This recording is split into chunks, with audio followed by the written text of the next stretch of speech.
Talk shoes. Recorded live. Welcome, everybody, to the Genesis Science Fiction Radio Show, a service of the BlackScienceFictionSociety.com website.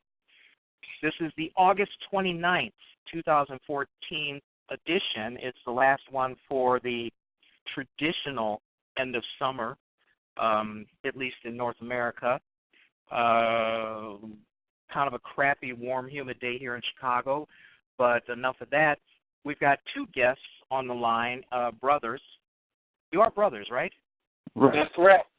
Yeah, we've got Dawud and, let me try this, Anyabwile. Correct. Oh, man, I'm telling you, I picked the wrong millennium to give up drugs. And his brother, Guy Sims. And, you got that name right. I'm sorry? You got my name right. Yeah. Okay, good. And so Dawud is he's done a lot of things. He's an Emmy Award winner. He's an artist. I've got a clip here, which I'm not going to play because it wouldn't make any difference, of him. I guess it's you on the Arsenio Hall show. Oh, yeah. And, go ahead. I'm sorry. Go ahead. No. And essentially, well, I'll tell you what. Let's just get started. First of all, let us know where are you calling us from? Well, this is Dawud. I'm calling from the Atlanta metro area. Okay. And this is Guy. I'm calling in from Blacksburg, Virginia. So you guys obviously don't live very near each other. I mean, are you in contact frequently? Are you close? Are you not close? I mean, I don't want to embarrass you or anything. Okay. No. We're in constant contact with each other. We just happen to live in two different places. No problem with that. I mean, my brother and I live in different places. I just couldn't tell you what place he lives at. So, so anyway, let's get started talking about with you, Dawud, about some of your earlier times. Where I'd like to know, where did you grow up? Well, actually, my brothers and I have three older brothers. One recently actually passed away in 2010, but we all grew up in Philadelphia, Pennsylvania, and since I'd say like the latter part of the 80s, we all kind of moved to different parts of the country, like East Coast, West Coast, and since then we all kind of moved around to different places. It wasn't a case of this town isn't big enough for the two of us. No, everybody had their own mission. My oldest brother, I told you about, he had moved out to the West Coast in the 80s because he went from Howard University to Rice University and then out to L.A. where he was doing he's a mechanical engineer at Northrop for many years. And then Guy, I'm sure he'll tell you his journey. And then we have another brother, Jason, that went to UCLA, and then he had been out on the West Coast for a while.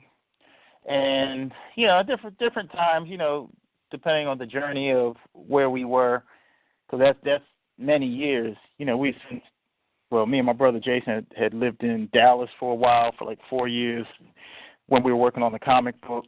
We were in North Jersey for a while, East Orange, New Jersey. And since then, I worked in New York on Broadway, then I worked out in Hollywood Boulevard, then ended up in Atlanta, and kind of like it here. And that's how my journey turned out. Guy can tell you about where he lives. Right. And like Dawud, I was in Philadelphia, and I went to Lincoln University in Pennsylvania, then ended up at Howard, ended up working back at Delaware.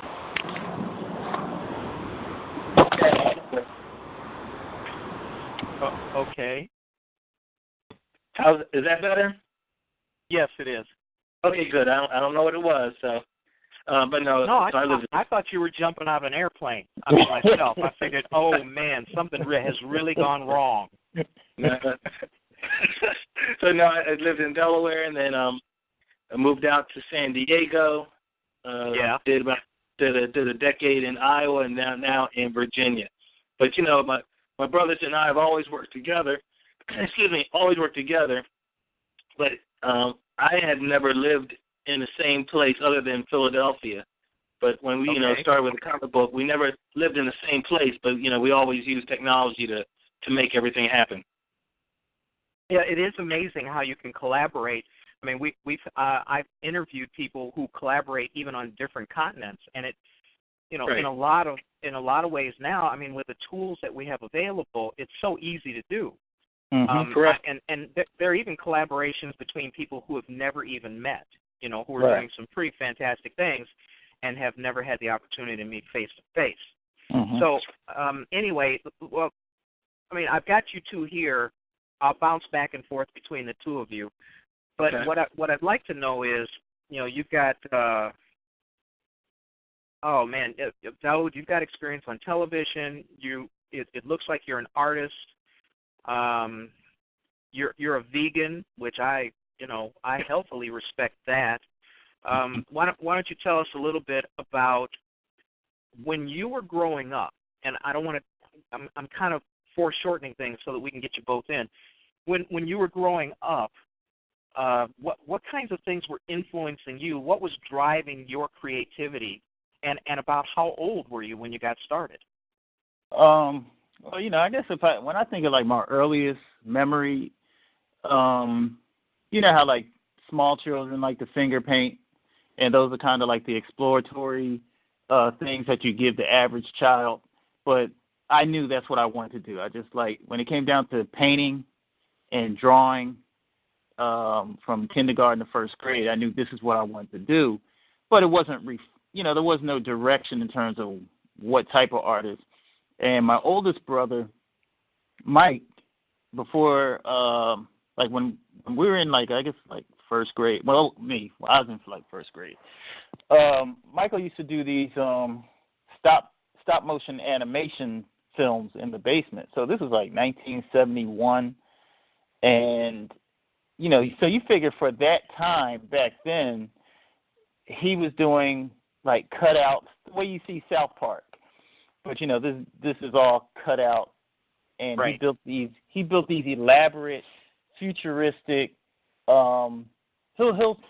made the whole galaxy on the basement floor by cutting out every star. Every star was a cut out piece of paper, and he had built spaceships and aliens and all that stuff, and he animated each little bits and pieces. The mouth, the eye blinks, and everything, and that piece stood the test of time for years. I mean, it recently was lost, but a lot of people were impressed by his work back then. I don't remember maybe Guy, you can remember what age Michael was at that time, but that really inspired me to want to go into that direction of that's what I want to do, something fantastic, like animation, comics. Go ahead, you were saying, Guy?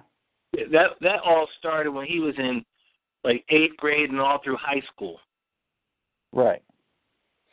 Yeah. So that kind of got me driven to want to be like him, to do what he's doing. And did he let you help? Well, I didn't really help. I just kind of watched him do it because back then he had the Super 8 camera, and the way right. you advance each frame was with that frame advancer. It's like a little button that you squeeze with your finger. Mm-hmm. And, I mean, it just blew my mind. I mean, I guess I was too young to actually do it, but he would let us watch. And then my other brother, Jason, kind of picked up the Super 8 camera, and he ran with it and started doing the clay animation. So me and Jason actually worked together. We would build miniatures in our bedroom, and we were 11, 12, 13, building miniatures in our bedroom, and using our models, and we actually built armatures, and built the whole miniature clay characters, just like on those old Sinbad movies and Jason and the Argonauts and all that stuff. We were just trying to create our own realm, and we had fun doing it. So back then, since we didn't have YouTube, our house was kind of like the go-to house. Like a lot of the in your neighborhood, there's certain houses, all the kids kind of converge on their house, and ours was one of them. So right. Whenever the movies were done, we would always invite a lot of friends over, and we would show these animated movies, and the kids loved them. So we were always like trying out different types of special effects, making people disappear. My brother did the beam down, beaming down like Star Trek effect. Sure. But in the backyard and stuff like that. So all those things kind of drove the creativity, and the house was always full of that. And my parents, they always encouraged it. They weren't the type to shut it down. They actually gave us our space to create. And we hung around like kids that they like to do it too. So when we went over their house, they were always coming up with something where you wanted to keep up with them. And, that's something that I feel like we continue. I do that with my children now, and I see Guy does it with his. And, I always try to encourage young people to have an outlet to create. Right. Because I know how it was for me coming up. Sure, and it sounds like obviously you had a great creative, supportive environment at home. What was anything in school going on that helped kind of move this along as well? Were did you bring anything to class? Were your teachers involved, or like when you got into the older grades, were you doing any of these things in school as well as at home? Yeah, from elementary school, you have your general art class. I always liked when we had to do projects like, you got to go home and make a comic book. Like in third grade, we had to make a comic book. And that was like, they just put, gas on the creative fire in my brain. Like, oh, man, y'all asked the wrong person, So I went home and did my thing, and I like stuff like that. And so by the time I hit high school, that was really the first time I had organized art class. I went to Central High School in Philly. Yeah, more structured. Right. It was structured. I chose that school because at the time the art teacher there, he was like one of the top art teachers in the city, and he actually set up a lot of the programs that a lot of the schools in the city would follow. So in ninth grade, I was doing, we were doing life drawings, a lot of gesture drawings, contour drawings, all that stuff that I knew nothing about. So that kind of opened up the world for me. So I pretty much lived in the art department at school, and I knew that's what I wanted to do pretty much over anything else, even though, I had my social life outside of that. And I liked the music, too, because my mother played the piano. She was a musician. My father wasn't really into the creative side. He didn't really use that aspect of himself. He's kind of more of a researcher. He was into Black history, and he wrote a lot of books on the Black family, and he was well known for that. So his I think what we got from our father, and I could say from my end, was the concept of owning and controlling what you do, produce things that that lift us up. And my mother was kind of more of the explore your creative mind. She was. Oh, I'm sorry. Go ahead. Oh no, I'm thinking. It sounds like that's a fairly enlightened childhood, and I don't mean to say that in any bad way at all, but I mean that's like the luck of the draw to have parents that not only encourage you but understand what you're doing, and can help you get that, nurture that in you, instead of like maybe someone thinking I've actually had people that I've interviewed who have said, well, I told my parents I was interested in doing comics, and my dad said, yeah, but what are you going to do to make money? You know what I mean? Right. So the whole attitude was different. And so, Guy, for you, when you were about the same age coming up through school, what kind of manifestations of the creative bent did you have? Well, I always did a lot of reading and a lot of writing. And mostly at that time in the early stages, I was just trying my hand at writing stories. I wasn't really following comic books per se. But I just found there's certain books that I enjoyed reading, but mostly I just like to create. I was very creative, always trying to come up with something different. I think Dawud probably remembers this, but what we would do as youngsters around the single TV in the house is you turn on a show and you turn the sound down, and it's kind of like Mystery Science 3000.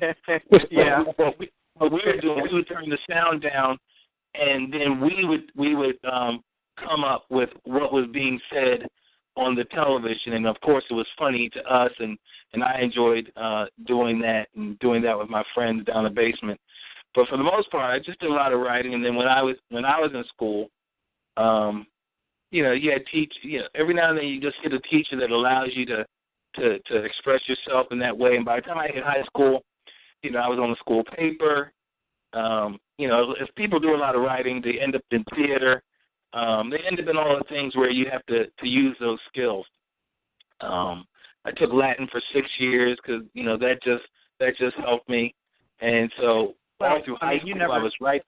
You can never have Latin. You never know when that Latin is going to help you. I mean, you could be. No, I'm just kidding, man. Go ahead. 6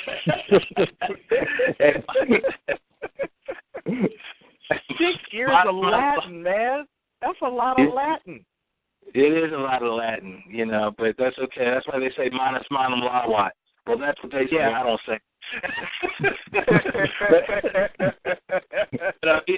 But also all through school, I did a lot of writing. I did a lot of writing for people, writing papers for people. I would be in the same class and write multiple papers, and they would all be different because I like to experiment with different genres and different styles. And then by the time I got to college, and I didn't pursue writing as a career, but it was always just something I liked to do. And so it's, I ended up in the research type field where writing you do a lot of, and you have to, someone says they want a 20-page paper, and you get a lot of students that groan. I say, oh, that's the easy part. The hard part is getting information, the writing part. So I've just always, that was my thing. But with my brothers, like when Dawud talked about making movies, my older brother would come to me and say, "Guy, write us up a quick story so that we can film something." So that was my contribution to all the projects. Anytime someone says, "Can you write something? Come up with a concept," that was my wheelhouse to do certain things, and that's how it is, still to this day. Sure. When you talk about you being into research, what kind of research are we talking about? Well, I went to college for I thought I was going to do sociology as my course of study because I wanted to do social research. I wanted to, how they say sociology, study a society and man. I'm always interested in why people do what they do, but that's manifested in my writings. I think if people get a chance to read my stuff, there's a lot of introspection, and I always like to put in there, this is why somebody is doing what they're doing, because to me that's important. Environment and behavior, that is that's key to me, and that's key to what I like to bring to people. I think also when you're a good study of the sociology of people, what drives people, what motivates their behaviors and things like that, I believe you have a keener understanding of how things are actually going to happen around you. A lot of people don't see the value in that, but when you understand the motivations that drive people to do the things they do and exactly what they're going to do based upon their culture, there's a whole lot of things that you can do that other people look at like magic. Like sitting down when your brother says, hey, we need a story, you can put a story together very easily because you understand what moves man, what moves men, what makes people do what they do. So, I mean, that's great. I just don't, I'm still stuck. I've got this note here in Latin, but we'll come back to that. But let me say this. I think what was similar between Dawud and I think we observed people, we observe behaviors, and then of course we express it in our own way. But I always recall people saying when in terms of the comic book, and we'll probably talk about it more. When people read the comic book, the one thing people generally say is when they look at characters in the book, they say, I know somebody who's like that around my way. They're a family member. That's how people talk, and they can associate with that. And I highlight that because in other comic books, and I'm not going to name any names, I don't recall any of my friends ever saying if they read a something blank and then add a man on the end of it, that they read the comic book and they saw themselves in the book. They are the third party reading the book, and that's fine. But I think a lot of our people that are the people that like our books, not only do they read them, they associate themselves and they become part of the story. So when they see something happen, boom. I remember seeing that happen on the subway, or I saw that happen when I was walking down the street, or my cousin did that, or I did it. And so I think that's real fulfilling, and I think to our ability to really capture human behavior. Well, the best writers do exactly that. The best writers do that level of study. And people who are largely oblivious to what goes on around them, they see what happens. They react with what happens. They deal with their friends. They deal with what's going on, but they don't study it. It doesn't have any impact on them. They make terrible writers. I mean, I'm not going to bring up, 50 Shades of Grey or anything like that, but I'm just going to say that there are those people out there who manage to capture the essence of a character. They make a character three-dimensional, and once you make a character three-dimensional, if there's somebody whose motivations you understand, then there's somebody who you like, who you get tuned into. And that's kind of an addicting way of creating and writing, because what it does is it fosters people coming back to look at what you do again and again, because they have an emotional and an intellectual buy-in to the characters that you've created. So, I mean, there's brilliance in that most people should understand who want to be creatives, who want to be writers, but it's not necessarily something that people latch on to without a good deal of education. Right. And it sounds like in your case, it wasn't so much you having to study. It's not like life drawing, where you have to understand musculature, where you have to know anatomy and shading and light and frequency and things like that. But a study of people or an understanding of people that you can pick up intrinsically, like it sounded like you did, Guy, is something pretty laudable and makes you very effective right out of the chute. So let's go back. I mean, you've mentioned it a few times, both of you. Let's talk a little bit about the comic. Dawud, why don't you give an overview of your prime property there, and let people know a little bit about what you've done, what you've created, the creative universe that you guys have put together. Okay. Well, BROTHERMAN was the theme of the book was basically, it began as a parody of your standard, the standard comic book medium. I mean, if we were to kind of take the superhero genre and strip it down to its bones of the hero, the upstanding hero who lives in the big city, and he's determined to make a difference. And you have the villains and things of that nature. And what we want to do is kind of, okay, let's take that concept and let's build our own universe around this. So it started off as and when I say parody, not necessarily just making fun of comics, because I had an appreciation for them since I was a child, and I understood the concept. But it's like, let's do it our way. And so it was based on the fact that they put on the superhero outfit, blah blah blah, and the direction that we went in was, okay, here it is. We have this character, Antonio Valor, and sure. he doesn't have superpowers.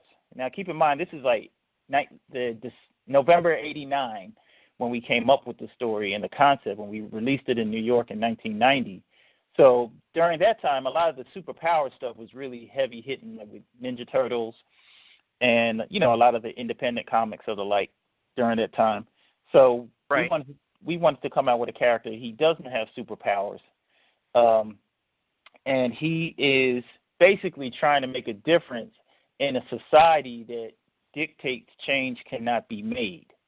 So think about a lot of times when you talk to, you can talk to people that you know, or sometimes when you listen to certain celebrities talk and they say, well, you know, I'm not a role model. You know, they don't want to take on the title of being a role model. They don't want to take on the responsibility. And right. Here it is, this character, I will take on the responsibility. I know I can't do it all myself, but I'll die trying. And that's basically the framework of Brother Man. And we also were thinking in terms of creating a story that shadowed the experience that we had growing up in Philly, where Brother Man was a representation, and I would say a metaphor of the types of men that we knew coming up. Because we always knew about, you know, we always hear about the deadbeat. We know about the brother who's not taking care of his responsibilities, and the brother who's slacking, yada, yada. You know, we know that exists. But we're saying, what about the men in the community who do take care of their families, who do stand up for what's right, put their life on the line, stand up against injustice? And who writes stories about them? They get old and they die, and we don't even remember their name, when a lot of the kids in the neighborhood are alive because of them, or got educated because of them, or got direction in their life because of them. But we don't even, they're like nameless men in our society who aren't celebrated. So Brother Man was the metaphoric icon of those men in a comic book form. So let's create an action hero that embodies his character.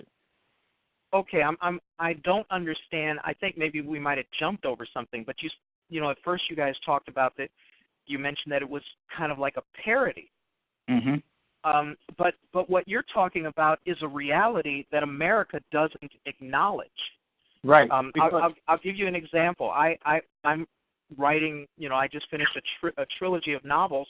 Mm-hmm. And they're about black people and the black people I grew up with, the faceless ones who don't exist.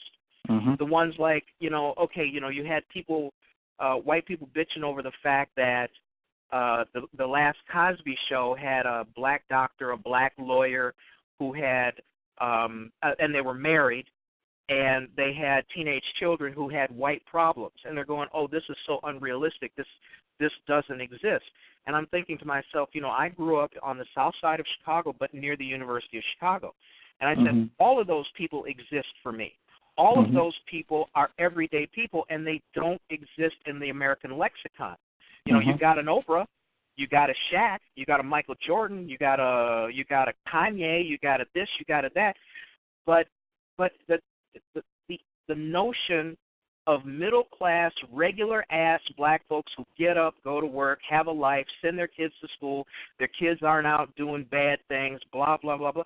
It just doesn't exist. And there's, you know, it angered me enough that I went and wrote about it. And it sounds like you guys have chosen, you know, you chose that because it needed to be said. You're not even creating a universe. What you're doing is you're creating a cultural misnomer in America. And actually, it's a good point. Like, glad you brought that up. When I said when we first started as a parody, it was almost like when you first sit around the table and say, hey, let's make a comic book. You know how you're thinking of a comic book, but it rapidly changed, I'd say, after the first issue. Okay. You know, like, because if you look at Brother Man #1 and then Brother Man #11, which was the last one we came out with, anybody who read the series, you will see it evolve from the writing to the artwork to the storyline to it moved further and further away from what it was initially when it first started. You know, like anything else. Right. You know, any it evolves. It evolves. Right. Yeah. But what you said is right on point. And I guess Guy, as a writer, he could probably give you more clarity. Right. He can speak with more details. Right, but I think when we my definition of the parody is when we first, like you said, sat around the table. Dawud just had a drawing of Brother Man, and before he had a name, he had the costume and the B on his chest. You know, we come up with the Brother Man name, and it's like, well, let's make up a story. So it was like the default was, well, what do we already know? Okay, guy with the suit on, and the villain is going to be, I guess, the villain's got to have a costume too. You know, so if you look at number 1 and number 2, that is your more traditional, quote-unquote, comic book look. But when we finished number 2, and we started on number 3, it was like, and I remember some time had passed, and you're getting feedback. You say, look, here's our opportunity to do something different. And so when we created Block and the Twins, people were just, you know, they went crazy over it. And we really enjoyed it. We said, now we can tell these stories in our own way. And I think, so we moved quickly away from that quote-unquote traditional comic book style. And, you know, for me, the comic book is just a medium, but here's our opportunity to, like you said, here's our way of telling this particular story about a guy without powers and how can he impact an entire city. Right. Well, I mean, essentially, the powers are there, and the powers are innate because they had the power of righteousness and culture. Okay, and you know, obviously, you know, when you sit down and you say, I want to create something, well, you think about what else is out there, and you know, and this is no slight on anybody, but everybody obviously gravitates to what is popular or what is a meme that people will pick up instantly because, you know, you don't get a whole lot of time to develop something. So, I mean, it makes perfect sense. Plus, the fact that you evolve so quickly, you know, is also indicative of the fact that, you know, you were very sensitive to the issues that you had decided wanted to delineate your character and the situations you put your character in. So all of that, I'm sorry, go ahead. No, I was going to say, let me just add this. What we ended up putting in the comic book was not new because if you read stories, well, which people probably would not have, stories I wrote before addressed those same issues, and the way Dawud drew pictures of city life and those kinds of things, it was already clearly represented. And I think when we made that leap to, now we're going to do a comic book, like I said, kind of fell back on, I guess this is what you're supposed to do. Then you realize, hey, we don't have to do it that way. But that also comes back to how our father, both father and mother, but I'll focus on my father, always saying, you know, you have to tell your own story. You know, when we always question, how come, you know, there's no black people in this? He would say, because someone else is writing it. When you write it or you draw it, you have the power to shape the environment, to impact the culture. Now, some people, I want to stay mainstream, and so they promote the mainstream because they don't think their culture is going to be strong enough and profitable for them. And so they make their own decision. But our father has always made us aware and cognizant that we have the control to do it. You know, it may not be on, you know, the NBC Universal Movie Studios scale, but you can do it. And I'm sure we'll talk about this later on.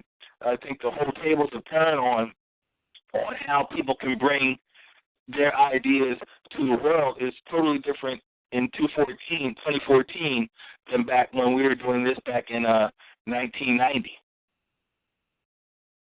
Well, and you're exactly right. And then when you look at even from 1990, well, let's talk about 2000 till now. You know, right. One of the most remarkable things that has affected our culture here in America is the fact that we elected, you know, a black man as POTUS, as President of the United States.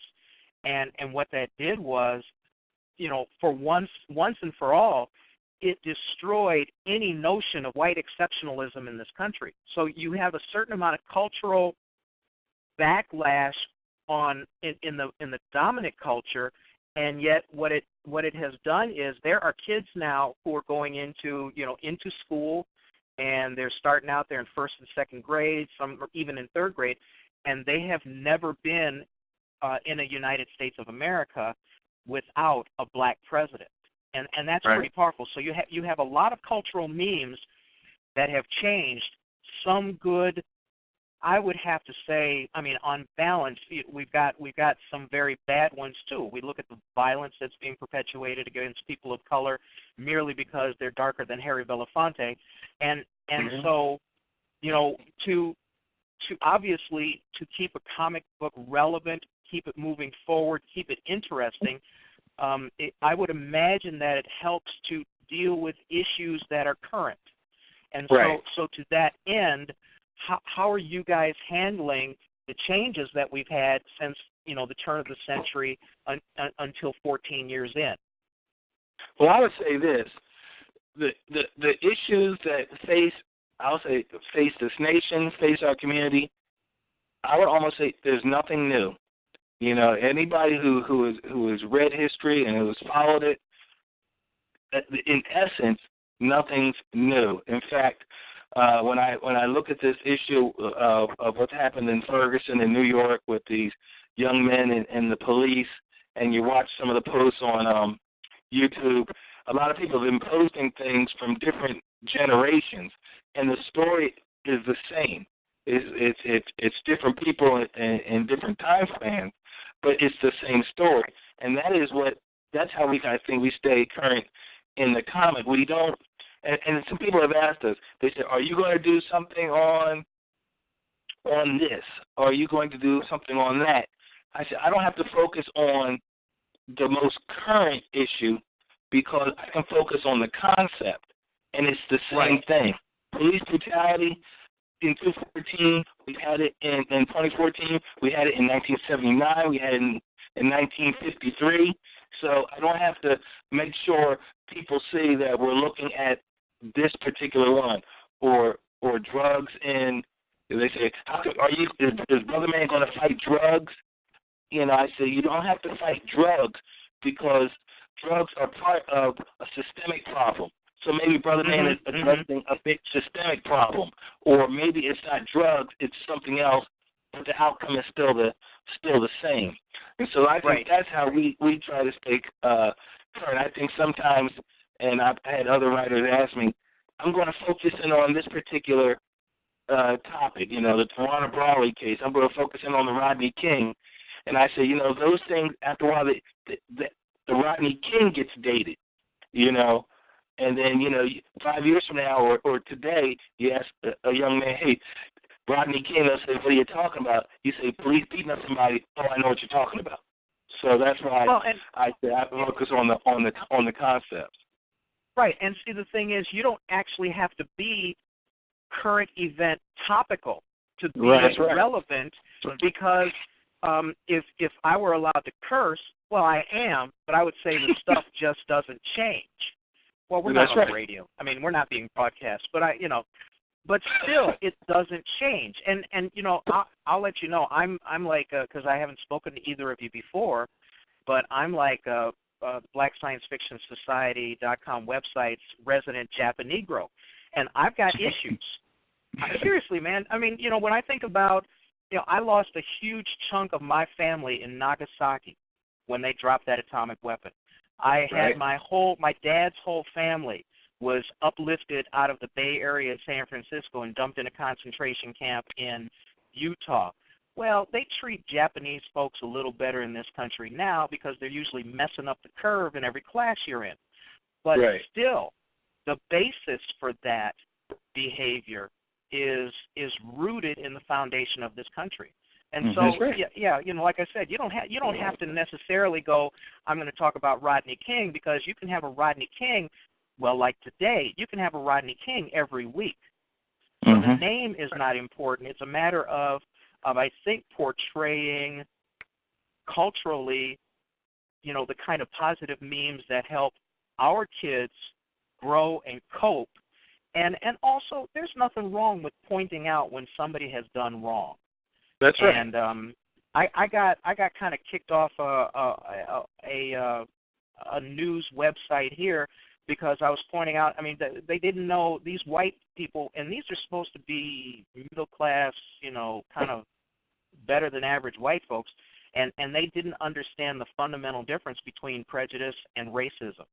You know, they didn't understand, you know, something that is already settled doctrine. You know, they wanted to argue with me that people of color could be racist. And I said, well, no, because there's a power component that you guys are missing.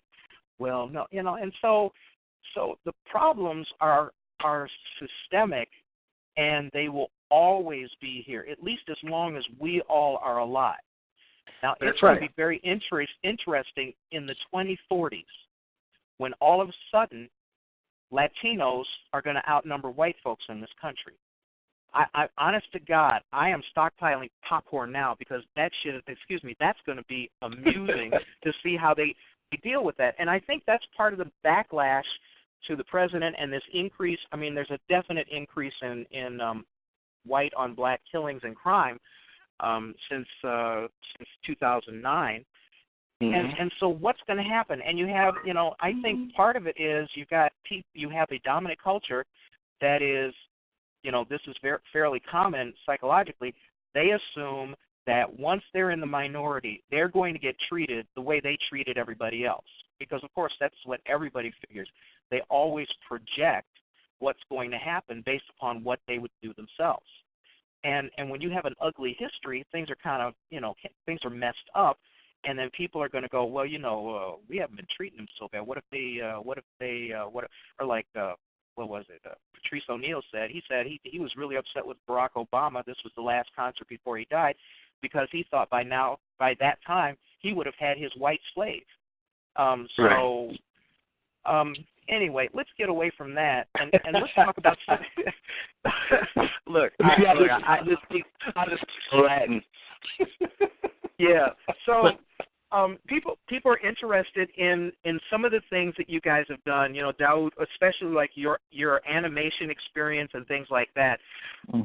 Can you talk a little bit about, you know, the kinds of things that you did early on in your commercial career? You know, when you started getting out there and doing the kinds of things, you know, the kinds of things that we know you about you. You know, like when someone Googles you now, they say, oh, he's an Emmy Award winner, this, that, or the other thing. You know, kind of walk us through the early stages of how you got where you are and some of the things that you did. Sure. Well, what happened was, you know, the BROTHERMAN run actually went from 1990 to 1995. And that was mainly because my mother passed away in 94, right when we came out with the 10th issue, and my father passed away the following year. And since it was a family business, you know, we were very close concentrated in terms of what sustained BROTHERMAN was the family. You know what I mean? We didn't have outside investors or anything like that. And even though we were doing close to 1 million books independently, we were self-financing everything. So after my parents passed away, trying to continue at building what we were building without that type of support that we actually really needed, because we were really getting to a point we needed a bigger push, that's why things kind of had to disband. Now, the property is not a dead property. You know, when you create intellectual property, it lives forever.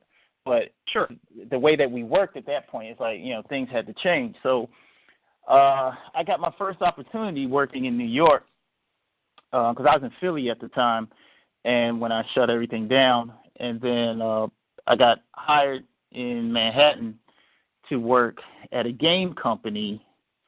This now it's defunct now, but it was called Wanderlust Interactive, and I was doing that was my first time actually working at a studio. So I was doing I was a lead production designer. So I did like character designs, background designs, storyboarding, and you know those old CD-ROM games. And there was a Pink Panther CD, actually 2 Pink Panther CD-ROM games.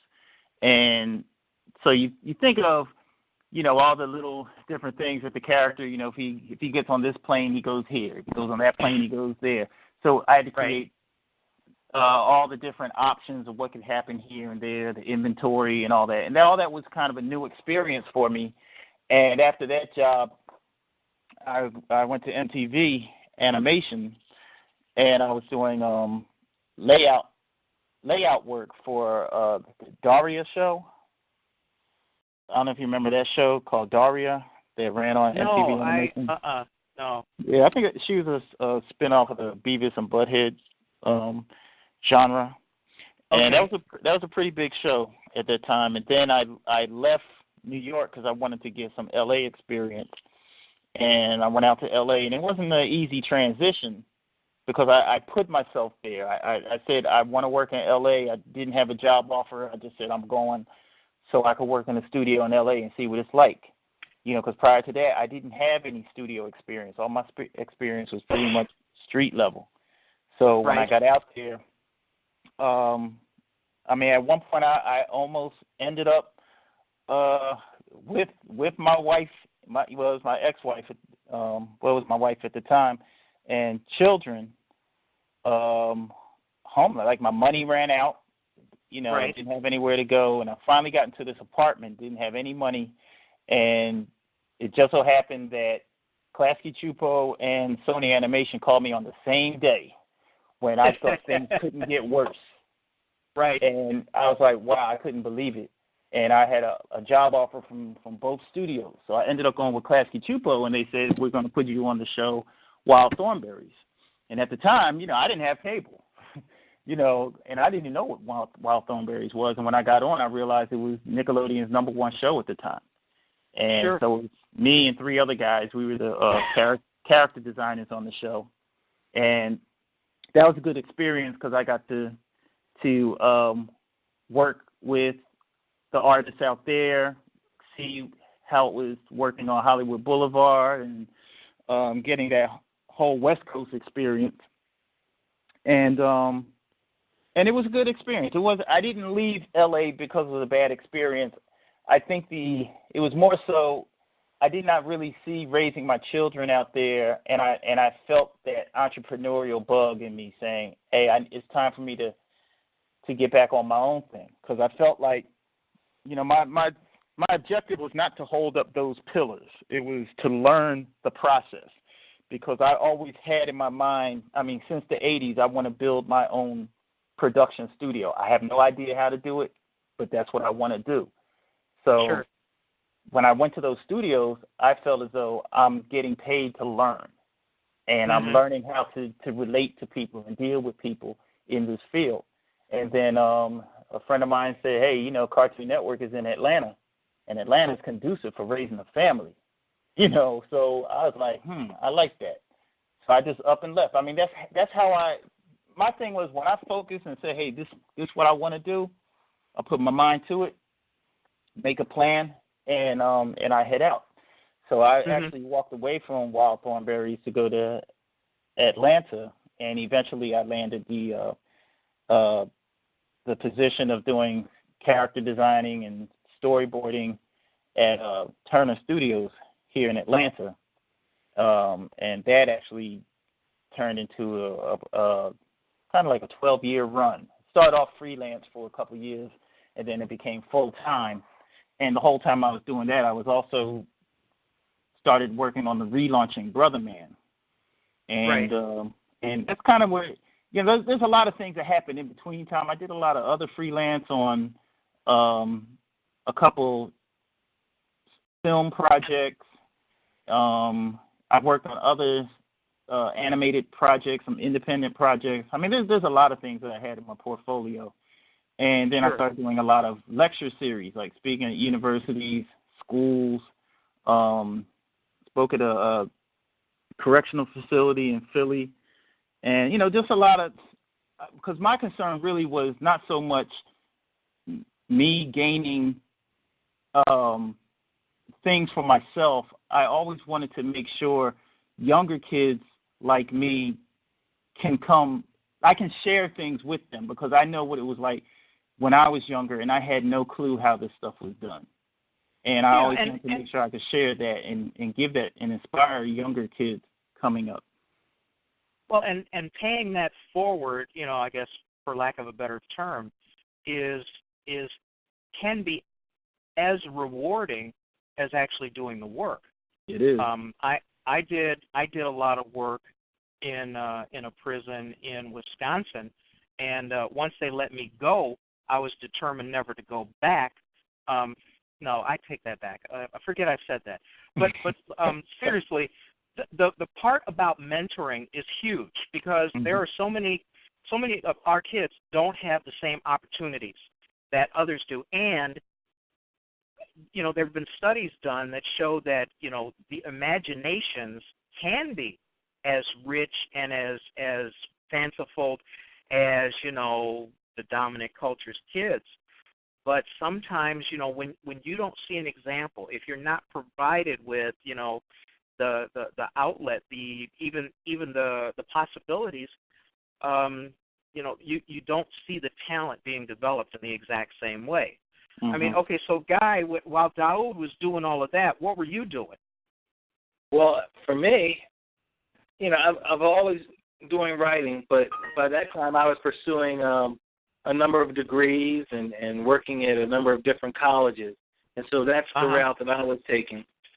For me, it was just writing was always secondary and supporting what, what Dawud was doing or other people was doing. But mostly I was, working on, my advanced degrees, and I've worked at several colleges all across the country. That has been the field that I've stayed in. But you're also still, you're still writing. But yeah, I never stopped writing. That's right. You were in the family business. Right. Right.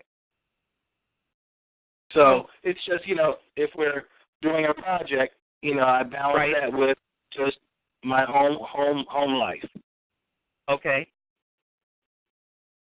And because of the glories of the internet, the technological advances of the internet, again, you guys don't have to be anywhere near each other in order to have a very fruitful, very, positive collaboration. When we first started, they were in New Jersey and I was in Delaware, and I came up to New Jersey, and that's where we developed BROTHERMAN. And I went home and I drafted out the first story and the first skit, and I would send it to them by fax, so that they would get the story by fax. And then it wasn't until the magic of, wow, that still took a while, because then I moved to California, and we still hadn't got the email, but that's, I got my first little laptop, and you could fax from the computer. Okay, right. So then that was a major step. And then finally, when email came along, I'll say that was probably the biggest leap.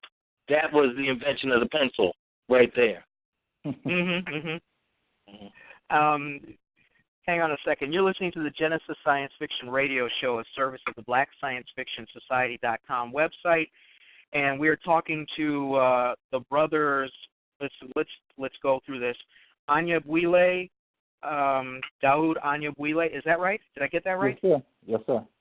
Close enough. And Guy Sims, his brother, and they are apparently they don't like living in the same city with each other anymore, which is no problem. But they managed to collaborate very well, very effectively, and they've got some pretty cool things going on with them. For you, the two of you doing the work that you do now, give us kind of a look at how's your daily schedule, for managing work and not work? And then the other part is the business of doing business. How did the two of you, manage the business of doing business, obviously from different locations, but maintaining the professional relationships that you have now? Guy, why don't you start out this time? Well, I would say, whenever we have a project, for me, I have 3 children, a couple of them younger than Dawud's children. He has 2 boys.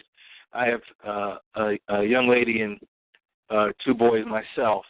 And so for me, I just have to make a schedule to achieve certain things. So if we're working on whatever, I'll look at it and say, okay, well, I'm going to get this much done and get it to Dawud by this time, because not only I have my regular 9 to 5.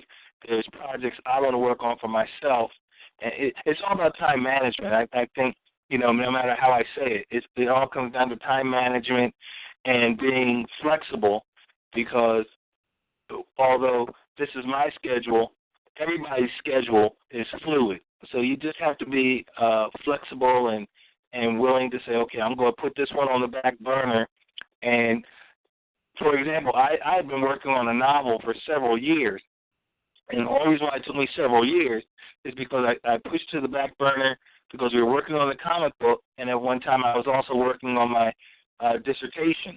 And so something had to go in the back, so the novel went in the back because it was, that's what had to fall. But, once dissertation was done, it opened up more time to get the other pieces of writing done. And then I was doing writing for other people, some freelance work.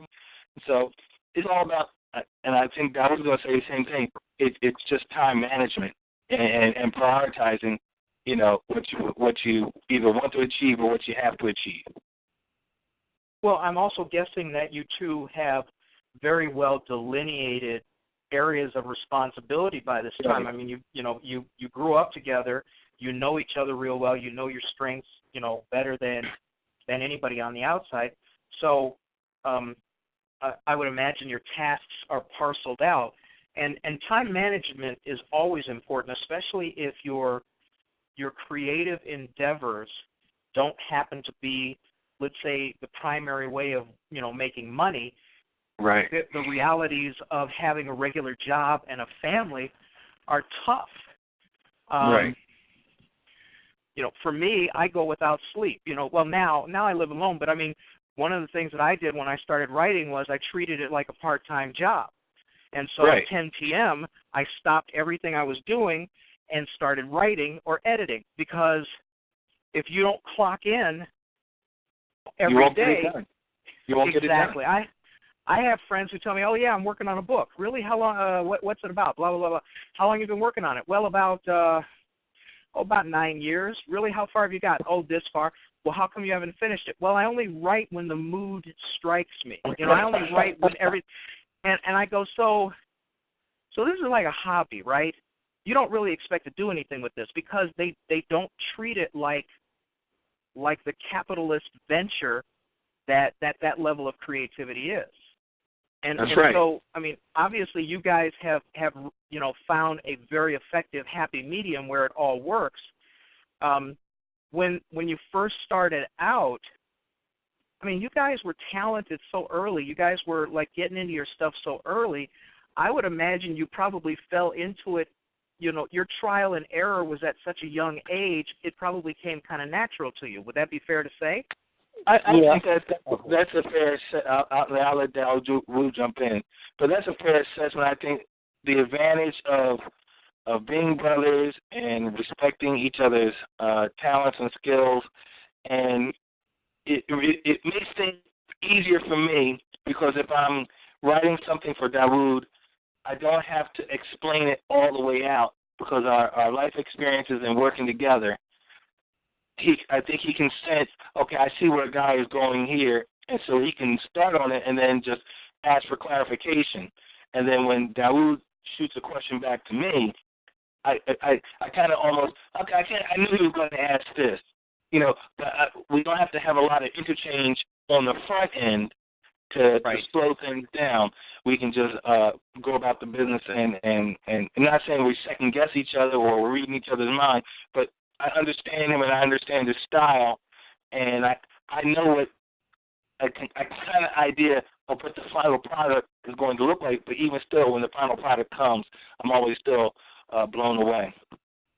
Yeah. Now, and when you guys were growing up, did you have any kind of sibling rivalries that you either had to overcome, or were you was the environment just not conducive to that kind of, I don't want to call it conflict because that's a little strong, but you understand what I'm saying, right? Yeah. Well, go ahead, Dawud, and I'll jump in. Yeah. I mean, I wouldn't say anything outside of the norm of, I guess, most kids growing up in a house together. I say normal kids. I'm not talking about kids just going ballistic. But, yeah, like, because my oldest brother, he moved, he left early on when he went to Howard University. So he went from Howard to Rice to West Coast. So I didn't really see him a lot. Right. But we always were in communication. Me and Guy always worked really close together, creatively. A lot of his friends were my friends, and my friends were, it's like collectively, like if we had a house party or something, his friends and my friends all came together. So that was kind of natural. And then my other brother, Jason, we would always work on the movies and film and stuff like that, and we had a general understanding because we both like science fiction. We both like creating things. So he was kind of like right hand, left hand. So when it came to making BROTHERMAN, it was just doing what we always do. It's just, okay, now it's a comic book. If we were working on a movie, it'd been, okay, now we're doing a movie. So the end product was never really the big deal for us because we had a working relationship. Did we ever argue? I mean, of course. I mean, we'll have a debate, but we always got the job done, and we knew how to be professional. Like, we didn't never act a fool in front of people and stuff like that. We would take care of things after things are over, saying, hey, I think we should do this, I think we should do that. And it was kind of natural, but and when you were asking earlier about the work ethic, with me, when after I graduated high school, I started airbrushing in this is 1983. So I was 18 years old, and I was airbrushing at Philadelphia's biggest mall called the Gallery, which is right downtown. And is that where you were doing T-shirts? Yes. And okay. And the way that happened was me and a friend of mine had walked down to the store because it was a T-shirt shop, but they didn't have airbrushing back then. And I had just learned how to do it when I was going to school in New Brunswick, New Jersey. And when I came back, I told the guy, I said, hey, you want to make $1 million? And he was like, what? How you going to do that? I said, airbrushing these shirts. And see, during that time, nobody was really doing it. It wasn't. Right. The explosion happened in the mid-'80s, so this was kind of on the cusp of it. So when I first started setting up, he put me right down there in the crowd on the bottom floor at their kiosk, and it was just off the chain since then. I mean, I actually learned how to deal with people at 18, 19 years old. I mean, I'm talking about people from all over the city. I had a citywide reputation by the time I was 19 and 20 years old. I also, I was into the whole graffiti hip-hop thing. I like DJing since I was 14 years old. So I was meeting a lot of the graffiti writers from around the city who were all city. It's like I'm meeting them. And these are guys who I'm like, oh, snap, this is such and such from West Philly. This is such and such South Philly. And they're coming down admiring my work. And I'm like, my mind is blown because these were the celebrities back then. So a lot of those guys eventually became these are my friends to this day. And so I actually learned a lot dealing with a lot of my people on the streets in all different aspects. And this is 6-7 years before there was a BROTHERMAN. So that's why when people say, what was your market research when you did BROTHERMAN? I said, well, my market research was 7 years working on the streets. Because even when I was working on the streets, I usually tell people the story about how, because especially during that time, you had the, a lot of the drug selling and stuff was happening big, and I had a airbrush shop. After downtown, we opened up an airbrush shop in North Philly, and this wasn't like a big classy airbrush shop. I'm talking like a little, little hole in the wall type spot. But we made it look nice. And a starter business. Right. So it was me and two friends of mine, and we were running this shop. And I just remember different guys coming in asking for drug shirts. Can you airbrush me this thing? And I know it's for advertisement for their drugs. And keep in mind, I'm like only 21, 22, and that's not my lifestyle. That's not my lifestyle, and I'm not going to front like it is. And you're not going to use my artwork. And I'm telling these guys, I can't use my artwork to front this stuff, man. This is like self-destructive to our community. So I'm having discussions like that with these dudes. I'm thinking they don't want to talk. They don't want to hear that, So I just remember, in particular, one dude throwing a knot of money down in front of me because he wanted me to do the shirt that said "Coke is it," and I said I'm not doing that. And then he threw this knot of money down in front of me, thinking his money was going to convince me. And I knew at that point, I was thinking about all the things that my father taught me about the black family, keep the community together, we got to build, and I'm doing a Coke is it shirt. And it's not about Coca-Cola. So it's almost like I'm either going to have to deal with this brother's wrath or deal with the wrath of my internal wrath of thinking about my community. So I just told the dude, I said, I can't do it. I said, but check this out. And then I did a caricature of him because that's where really my stylization came from is, I knew how to draw the young girls at the time, the young boys at the time. I had like a certain style that was uniquely mine. So I just drew a picture of the dude. He had the sheepskin coat on and the gazelles and the hat or whatever, and I just had him holding money, but I'm not showing the means to the ends. He's just a dude holding money. He loved it. Till after that, he went out and said, he was telling everybody, you got to get, back then my name was David Sims, so he said, you got to get Dave to do your shirts. And then I felt empowered. I felt like, oh man, I didn't lose a customer. I got to maintain my integrity. I basically just did a characterization of the guy. I mean, I can't make him not do what he's going to do or whatever, but I felt like I turned the situation around, and I felt empowered by my pencil. You changed the meme. I mean, you completely changed the meme. You turned it from one thing into something that not only was completely unrelated, but it still satisfied your artistic bent, and it changed what he was looking for. And what I found out was a lot of those dudes, they just weren't creative. It's like drugs is what they know all day long, so they come in here, and that's what's on his mind. I'm saying, well, look, why don't you have this, something that was kind of more creative? And then, I had the angle, like his foot was really big coming at you and all that, and had his name going across the top. And he was impressed by that. And so you look at it, it's like 86, 87. And so at that time, that's when I realized, and part of that was from some things my brother Guy told me. When Guy said, I don't know if Guy remembers, but he told me a long time ago that you can create, shift the way people think just by making something tangible. Like, it's one thing when you talk to people and say, yeah, this is what I plan to do. This is what I'm going to do. You can say that forever. But when you make something tangible and you put it in front of people's face, you can get that audience right away because it's real. It finds its audience. And I was thinking about that even when dealing with this brother. It was like, I bet you if I draw this, let me see what happens. And a lot of dudes like that, a lot of those guys to this day are cool with me. Their lives isn't changed or whatever. And they even acknowledge that I inspired them when I didn't even think I'd inspired them. I thought I was just drawing pictures. So that's why when I talk to young kids, I tell them, like, yo, man, you are powerful. Because a lot of us think because we don't have money, we don't, I'm not big like Russell Simmons or or yada yada, I don't have power. I say, yes, you do have power. I say, if you can put words together and rhyme, if you can make tracks, you can draw, whatever it is that's your superpower, and that's what the book Brother Man was kind of the personification of all that. That's why I say it wasn't an overnight concept.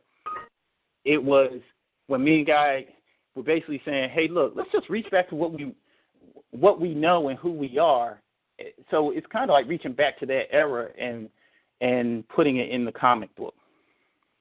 Well, and also there's a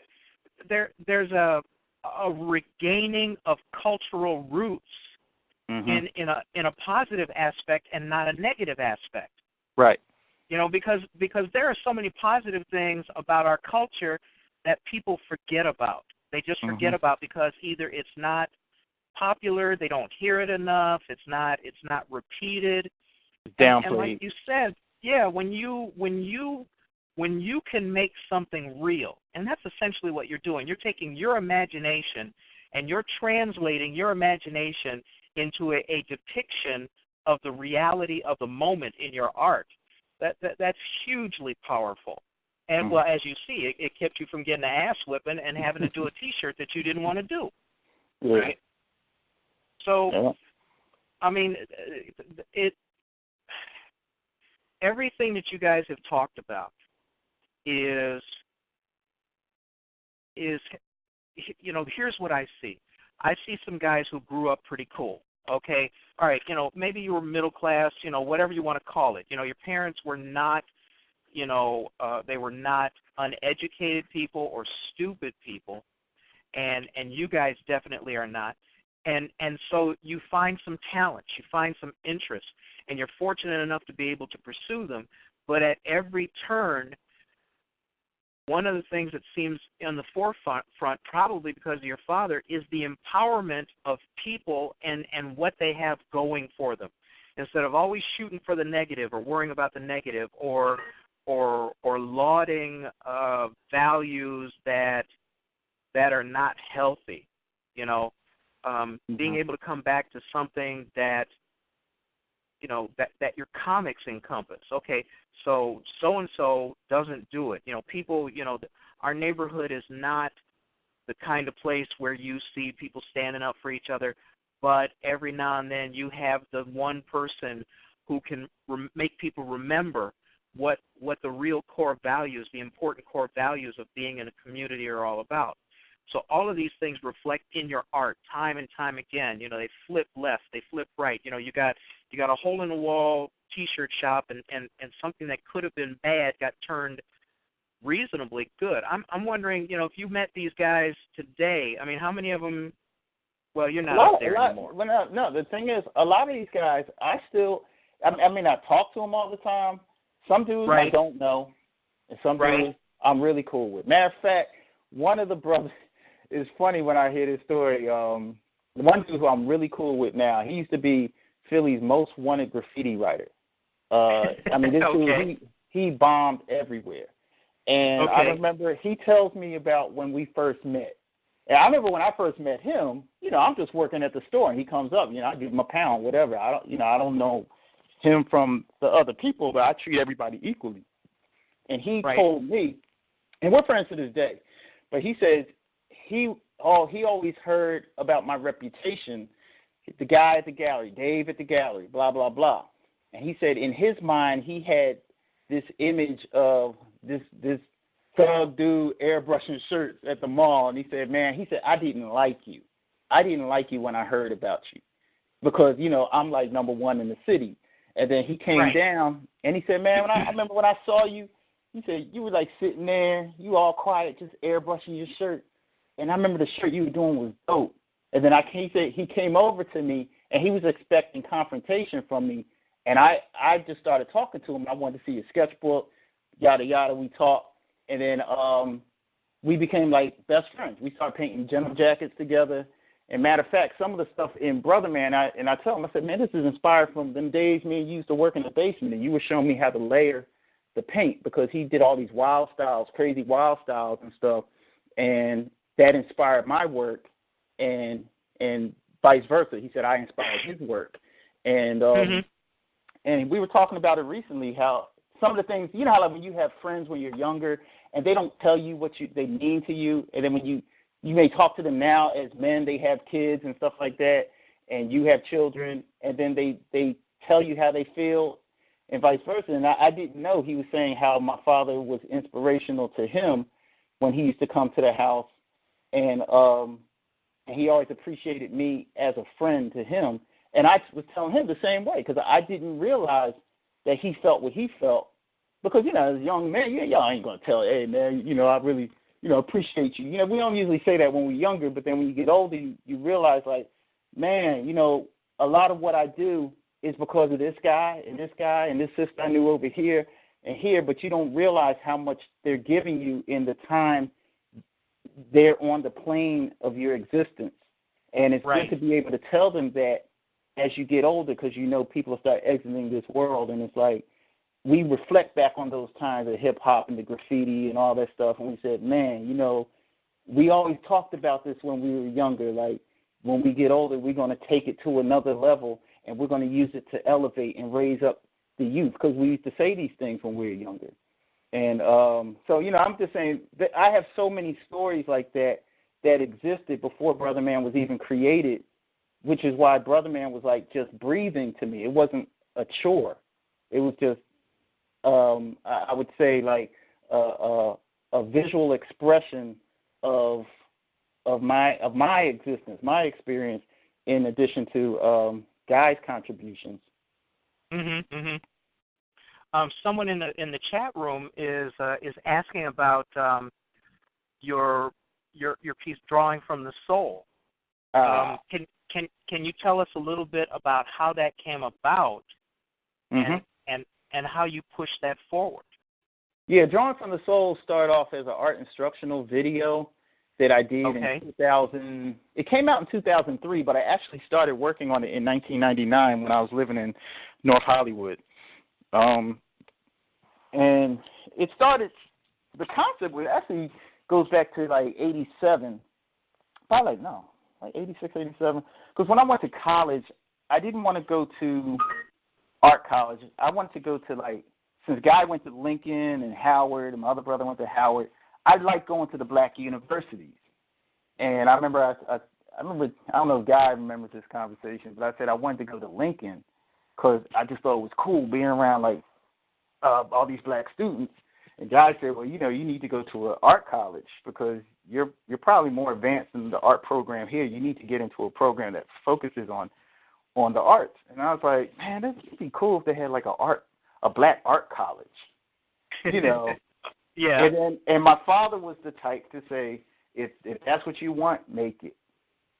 So that was in my mind for years, like a place where black students can go and create from their experience. Because my experience in college, I did not enjoy it. And this especially at the mid-'80s, I'm the only black student in class. I think my expression of art, I don't feel like was, quote-unquote, acceptable in the class. And I can't look at another brother in class to say, you know what I'm talking about. You know, there's nobody that you can look at just to give a look to say, you know what I'm talking about, right? And so people don't understand, like, sometimes in your developmental years, that's important to have that type of camaraderie. And so when Drawn from the Soul came about, it was really the extension of me wanting to reach out to kids like me, because at that time, there were no, we didn't have YouTube, and there were no black art instructional videos with a black hand teaching you how to draw. Sure. So, and my sons, they were younger. They're on the video. They were little fellows on the video. And I was actually teaching them the process of how to make something, going back to what Guy said, how to make something that doesn't exist tangible and build a fan base. And they watched me do it from the moment we said, let's come up with a name. And then Drawing from the Soul came up. And I said, okay, y'all, let's go film it. Then we filmed it. Let's go get the boxes and package them up. And my sons, they were little fellows. They were helping package it up. We had a shrink wrapper, shrink wrapped it. I made phone calls, and I got 2 national distributors and got it in schools all over the country. And wow. We created the track. They're on the track. we made the beat. My cousin was doing the rap and all that stuff on the intro. My other brother did the after effects, and this is like late 90s, so, the effects is like old school, but during that time, that was pretty hot. And when it came out, I remember telling my sons, I said, when we had all packaged and shrink wrap, remember when we first came up with this? And I said, that's how it's done. I said, this is not out of the realm of what you can't do. You see what I'm saying? So it was kind of a combination of trying to feed kids like me out there, in addition to other children who just teaching them how to draw, and also for my own sons to show them the process of making a product. So now my oldest son, he's 22, and he does he's a filmmaker, and they both do him and my younger son, who's 18. They do film editing, music production, visual effects, and he also won Best Picture 2 years in a row in Georgia State Campus Film Festival. So a lot of things that you think when you're teaching young people, you don't know if they're paying attention. Like I'm telling them about, check out composition, check out perspective, lighting, and then he puts his stuff together. I was like, oh man, he was listening. Not only that, he's excelled on it. And so like you were saying earlier, to me, that's the accomplishment in life. It's not always like sitting on stacks. It's really seeing when all these people come up to me at shows and stuff and say, yo, man, you changed my life. Yo, I'm doing what I'm doing because of you. That doesn't gas me up like, yeah, I'm the man. What it does, it just makes me feel accomplished. Like, man, all them years wasn't wasted. You know what I mean? Like, you made a difference. Mm-hmm. But you mentioned that you didn't really care for college that much. Do you think had you studied Latin, it might have been different? And for those of you who didn't start this show from the beginning, you don't get the joke. So don't be late next time. Oh, they can go into the archive and laugh later. Yeah, they can check the podcast out tomorrow. But but I mean, the cool part about that is, not only is there a niche that you saw that you wanted to be in, but I honestly think your father had so much to do with your attitude. Because if you didn't have an attitude that could push you forward to be creative when there was no other, it's like you said, well, if it doesn't exist, go ahead and invent it. Not a lot of people have that, have the notion or the acumen and maybe even the skill set to go ahead and push something like that forward. But, it's very cool that you mentor the young because, I mean, honest to God, that is our future. Mm-hmm. You look around today, you look at, what is it, that No Child Left Behind nonsense, and that basically is teaching your kids to be just smart enough to make change at McDonald's. And when you get in your 50s, 60s, 70s, you're starting to think about, well, who's going to take care of me when I'm older? Oh, somebody with a 2.5-minute attention span who can't read the instructions on the back of my drugs, things like that. You want to have a future that includes your people, your children, your culture in a forward-facing way, in an enlightening way. And you guys are doing all of that. Go ahead. I'm sorry. I was going to say, I think Guy could probably give you a little bit more detail, but we modeled the BROTHERMAN's parents after our parents in the comic book. And that's right. My mother died when the 10th issue came out, which was the origin issue where we go into his origin, and it's really about his parents and what his father was fighting against, the political system, and his mother's a fashion designer, and the unification and love that he had in his family growing up. But it was dealing with the strife.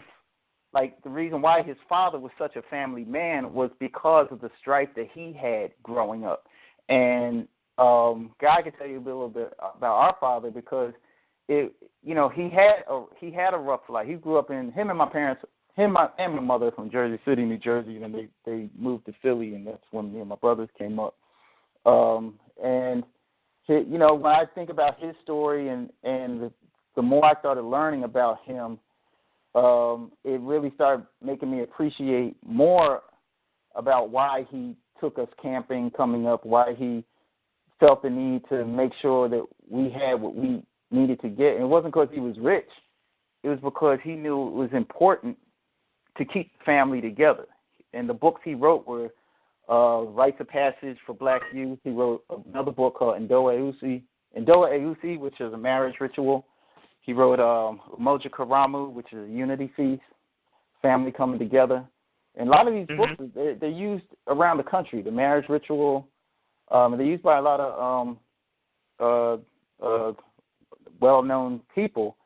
And he was doing that, throughout the 70s. Even a lot of the early material on Kwanzaa, he actually developed on the East Coast after he started on the West Coast. Came out of our house. Came out of our house. It came out of our house. No, I was also going to say I think one of the things that I think our father really just laid into us was, one, be creative, but also being creative, it takes a little bit of strength, or it takes a whole lot of strength, because if you're going to do something unique and different, people are going to look at you and say, what are you doing? Because he used to always tell me, he was also a reverend as well. He said, you don't, because I would write stuff. He said, first of all, don't write junk. And I would say, but people like it. He said, but it's junk. People like junk. He said, so you don't just throw your stuff out there, because people will then criticize it, and then they'll trample on you. That's why he said, you don't throw your pearls before swine. I never understood that until he started applying it to my own personal life. But he said, you got to be brave, and you got to say, you got to separate yourself from people who aren't doing things because they hold you back. He said, and you got to surround yourself with people who are doing things so you can learn from it. You all learn from each other. But he also was, he was doing self-publishing himself. He had Black Family Rituals, and I didn't know anybody else that did self-publishing. I know that I'm sure people did, but he was doing it, and this is back in the mid 70s. He was doing that, and so now for me to have my own publishing thing, Dawud doing his own, it's almost that's just what you do. If you grow up in that family full of cops and then you become a police officer, no one's going to be surprised. So our parents not really surprised that what we're doing is what we're doing. They just always continue to help us focus it and shape it. And so, and I do that with my children too. My daughter is in music. She sings. She plays multiple instruments. All my kids are musical. They're all. But I always tell them, you have everything at your fingertips to do what you want to do. Don't let anybody stop you from what you're doing. And they get out there and I say, and if what you make makes people laugh, it's because that's what you set that out to do. All those kind of things. I'm being my dad to them. And hopefully that doesn't bother you, because a lot of people, when they go, oh my God, I sound like my dad, it's kind of an indication if they kind of ignore the fact that, with good older people, with good parents, you get some decent wisdom, Right. I always reference, like a good researcher, I always reference it. Whatever I say, I'm not making it up. My dad told me this, so I always give I give the credit. Right.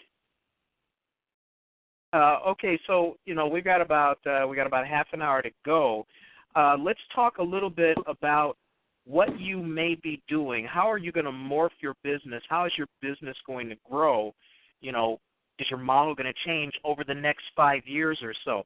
I mean, you've done so many things, Dawud, in terms of animation. You've obviously worked with,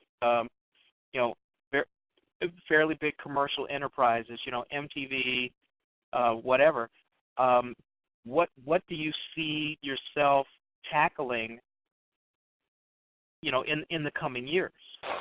Oh, well, what I came to Atlanta to do, I'm on that path, and a lot of it has to do with aligning myself with the people that I need to manifest the larger vision, which is, creating my own creative arts and animation studio. And and I always thought in terms of, I think of it as, I sometimes think of a marriage of Tyler Perry and George Lucas' Love Child studio. It's owned and operated by us, but it's just cutting edge in terms of what we're putting out and things that people wouldn't expect us to be putting out. And I know that takes a lot. I mean, that to me is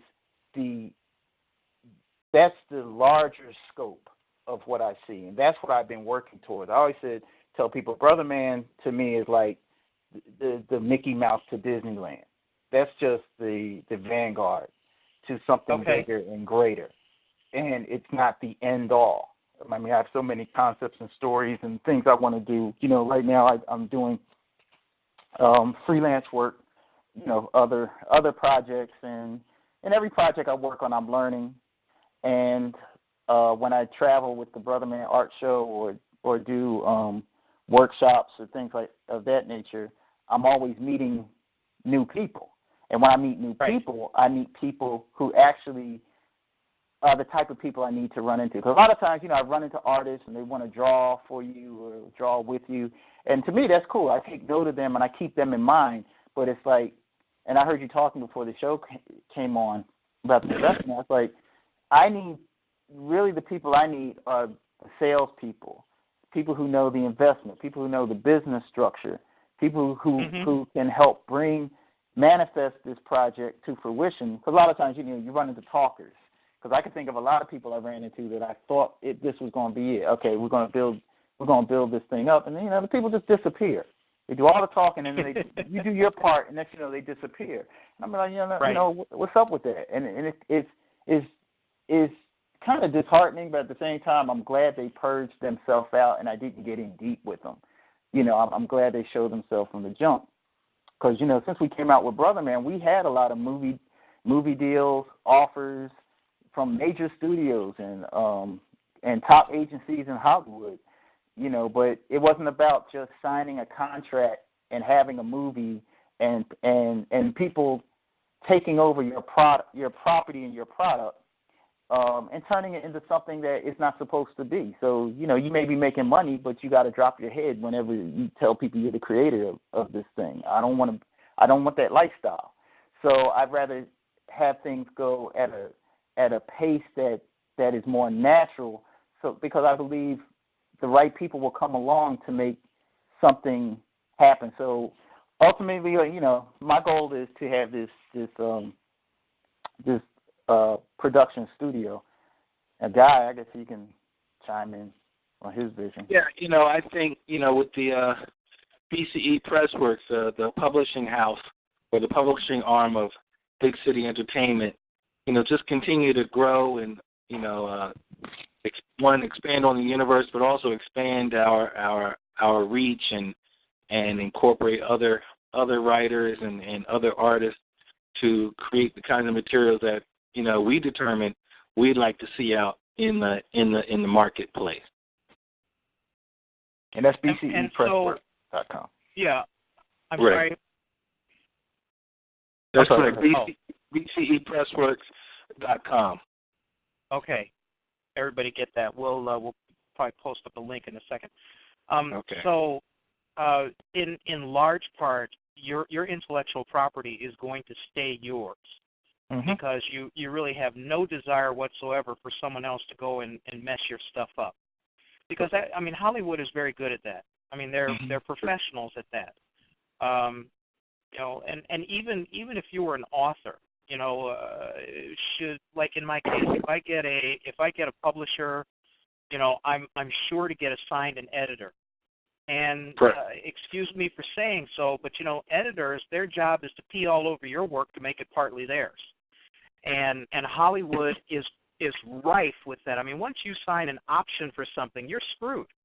Because what you've done is you have sold your property and they can do with it whatever they wish. And I think that, for you to be wanting to develop your own studios, and, that's one of the things that the BlackScienceFictionSociety.com I don't know what to call it. I don't want to call it a conglomerate because it's not a conglomerate. But one of the things that the site is doing is the site's originator, Jarvis Sheffield, is creating, a digital studio to do exactly what you want to do. You want to bring projects to the forefront that are reflective of the culture and the attitudes and the values that we find laudable in our culture.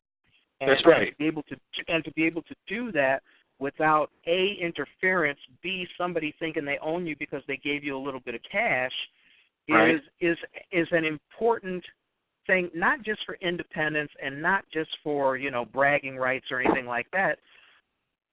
But so many people have sold out, and what has been the result of their selling out has been so bad and has reflected so negatively.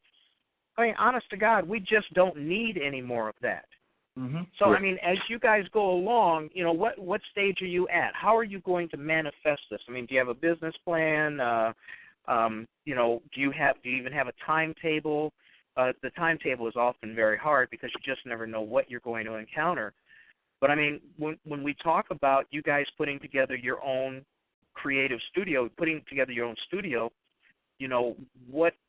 what can people expect in terms of when you guys might be bringing, especially your own stuff, to the public? Have you thought out that far? Well, I'll say this, and I think I kind of touched on this in the first half of our conversation. I was saying that how we did things back in 1989 is so far now behind to how we can do things in 2014. I think for us, as well as other people out there, the days of I have something, how do I get it out to the people? The mechanisms are right here, and for most of us, it sits right in the palm of your hand. You can film something, you can edit it, you can post it, you can promote it. Okay, now you don't have the big budget of 20th Century Fox, but you can build your following.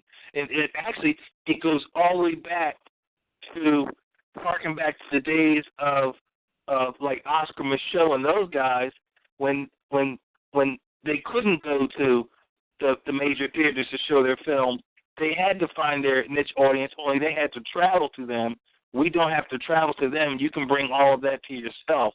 And so I see that as mechanisms, like Dawud had mentioned, his son and their skills with film. So now we have the film component. We've always been surrounded by people, musicians and singers and dancers, that the quote unquote the talent, people who like to act. We have the art, we have the stories. It's like all these things are coming together, and little by little we're putting those pieces together. And I think that's what. So when I think of a studio, is it going to be like Tyler Perry's studio in Atlanta, some big, laying out on so many acres of land? That's not how everybody has to start anymore. Your studio could just be in that one little room in your basement, or in your in your bedroom, in your kitchen, or in your garage, and you can still reach thousands of people, and that's how you can begin to saturate the market with your work. And so that's how I see us progressing. We've been on a long-term business plan, a long-term plan on, we're going to do this, we're going to try to do this next. Dawud and I just wrapped up a project with HarperCollins, and so that might open up some other avenues. You learn something, but it might open up some avenues or give us some contact. How do we make this next step? If we want to get into some larger films, there are people who are doing things that we at some point we will connect and make things happen. I do believe in and I read it sometimes even on the Black Science Fiction page. People say, when will they come out with a black this? and they put the onus on somebody else. And I say, you don't have, I always say, don't wait for them. And Dawud always says it, because our father said it. If you're waiting for Hollywood or somebody to come up with something for you, you'll probably be long dead. He said old man. I say you'll probably be long dead before it comes out. And if it comes out, you're not going to like it, because I don't even want to talk about what people, they keep wanting somebody else to create, and the tools are right. The tools are right here. But I think what people want is, I want something to create, and I want it to be, on 10,000 screens across the country. That's not what's going to happen, because we don't own the screens across the country, and so we get screened out. But we have computer screens, and you can access those, so you can probably get more than 10,000 screens. Right. Well, and the other thing is that, as you said, and as everybody should know, first of all, there is such a thing as self-publishing. Second of all, the means to at least display your work is there for everybody. Everybody can upload something to YouTube. Everybody can self-publish and get their ebook on Amazon, and be able to sell that. There are so many avenues to getting things done and making things happen, but in large part there are not nearly as many people who are willing to put their butt on the line, put in the work, and make it happen. Mm-hmm. So a lot of people, when they complain about, well, how come they don't make this or how come they don't make that, just like you said, the reason why is because someone else has made a calculation that it's not cost effective to make that. They're not going to make their millions to make that. Well, how come they always slight, what's up with the whitewashing of Hollywood? Well, the reason why is because in Hollywood the money is controlled by white folks. They'll deal with it.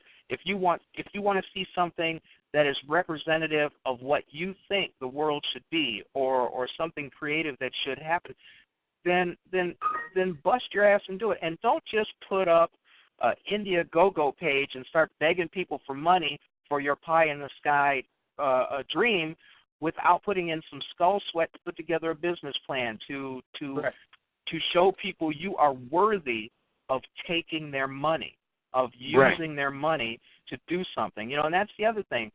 I don't know how many authors here in Chicago, black authors, I ran into over the past 15 years who said, yeah, I'm going to write me a book, and then I'm going to get Oprah to put me on her show, and then I'm on Easy Street. And, the first thing I tell them is, well, first of all, Oprah has a 28-year-old white lady reading stuff, and she ain't going to read your stuff. Why is she going to read your stuff? And second of all, why are you having to justify your existence, or why are you hitching your wagon to somebody else? Mm-hmm. You could actually stand on your own. These are lessons that it sounds like your father passed on to you guys ad nauseum. If it doesn't exist, make it. If you don't like it, change it. And so, yes, there are a lot of people who lack maybe the talent to do a certain thing, or lack the experience. But there are resources all over. I mean, the website that puts up this radio show, BlackScienceFictionSociety.com, has over 4,000 people. I think it's 4,000. Yeah, 4,000 people up there who a huge talent of creative people. Artists, filmmakers, everything. Why don't you go find some of them? And I'm not going to lie. I'm not going to say that every single person on that website is going to help you, because some of them are as parasitic as the day is long, and you all know who I'm talking about. But the fact of the matter is, there are people who mentor other people. Mm-hmm. There are people like you guys who put yourselves out there, who want to teach kids, who want to make sure that those kids, okay, maybe you didn't have the imagination at home or the support at home, but that's not going to keep you from achieving your dream. Because here, let me show you how to draw something. Here, let me tell you how with the a stop motion camera where you're shooting frame by frame, my brother made these movies. Or there's all kinds of things. And nowadays, computing power is cheaper. Most people with a standard computer can do a lot of things. They can obviously you can write. You can write with a yellow pad and a pencil all the time. But the thing is, you have to get off your ass and do it. And that's the other thing. And the last thing that I'm going to say, and then I'm going to get off my high horse, because, see, we're supposed to be interviewing you guys. But the thing is, if you ask somebody for some advice, don't ask them just because you want a cheerleading section. Be prepared to take criticism, because you know what? We're not all perfect doing something the first time. Mm-hmm. I mean, these are fundamental lessons that, we all should be helping everybody understand, because what they do is when you have a collaborative community, you have a creative community, and there's no substitute for it. I mean, what would your kids be like had they not had the kind of stimulation that the two of you offered them? They would have a far less imaginative world around them. And so these are the kinds of things that I want to see everybody do, especially for their kids. Mm-hmm. If you had I'm not going to ask that question, but let's put it this way. If you guys could have everything that you wanted right now, you would have your own studio, correct? Right. Yeah. And I'm imagining that you would be mentoring other people to get their stuff out there, because you would have the means to show them how. Is that correct? Yeah. Right. So that's how you grow. That's the only way you're going to grow. If you try to keep it to yourself, you won't grow. Eventually, it just dies with you. So you have to bring people in, and you got to be open to their ideas, and they have to be open to hearing what you got to say. Actually, right. And it also sounds like that neither of you guys are zero-sum thinking black folks. Who, and when I say that, what I mean is when you consider helping somebody else, you do it without reservation, not thinking that, oh man, I don't want to help them because, if they make a nickel, that's a nickel coming out of my pocket. Mm-hmm. I'm really tired of that too.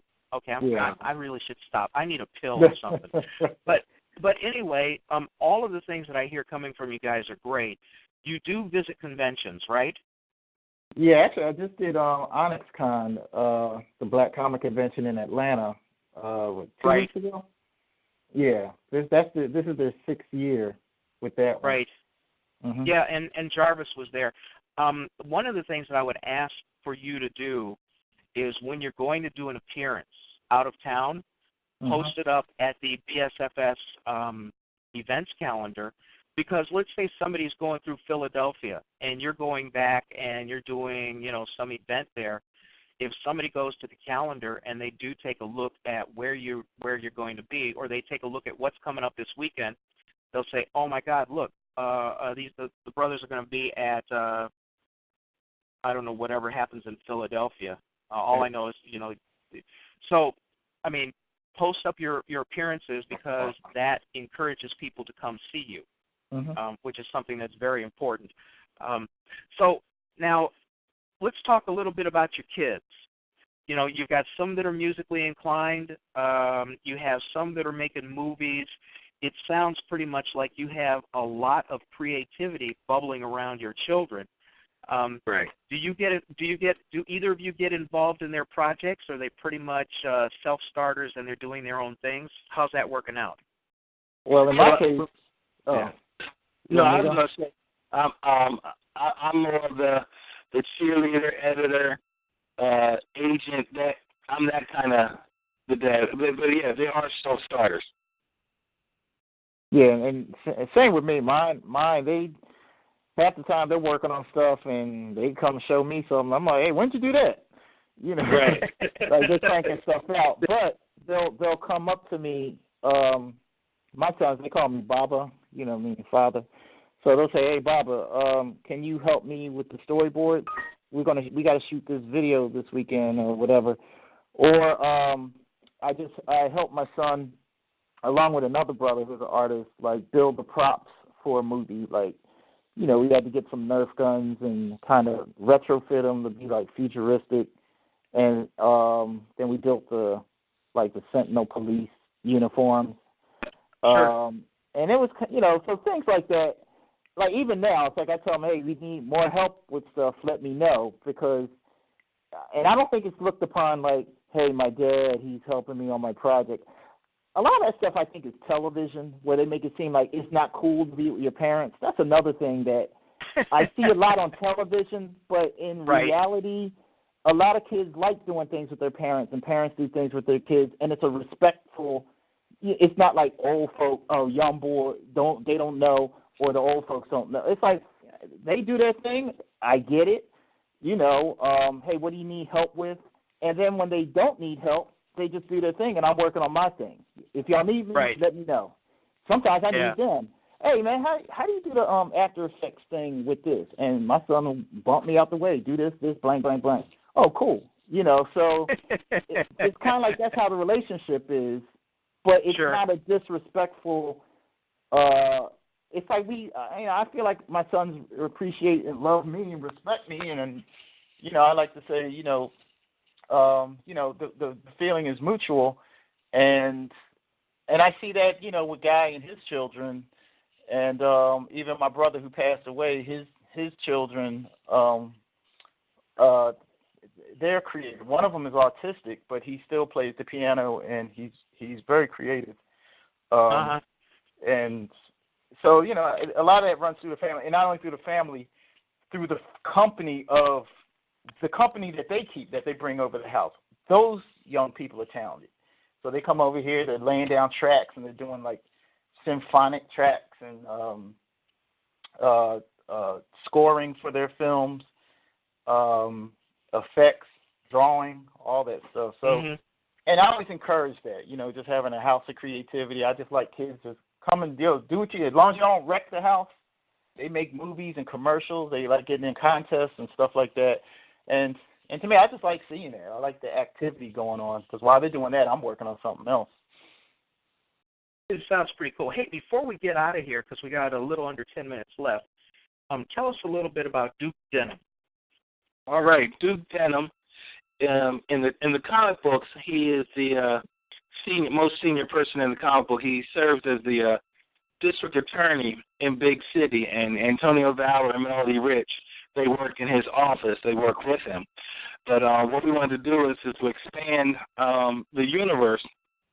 And so what I decided to do was create a series of Duke Denham tales when he was a private detective in Big City. He started out as a police officer. He became a private detective, and then after that, he got into the district attorney's office. But these stories, the cold hard cases of Duke Denham, these are tales of when he was a detective. And so each story is a standalone story. The first one is called Hold 'Em Close, and it's about a kidnapped socialite, and he's trying to solve that case. The next one is called Silver Roses, and two brothers who own a home and garden store. One comes up dead, and so the wife, the wife of one of the brothers, needs Duke Denham's help.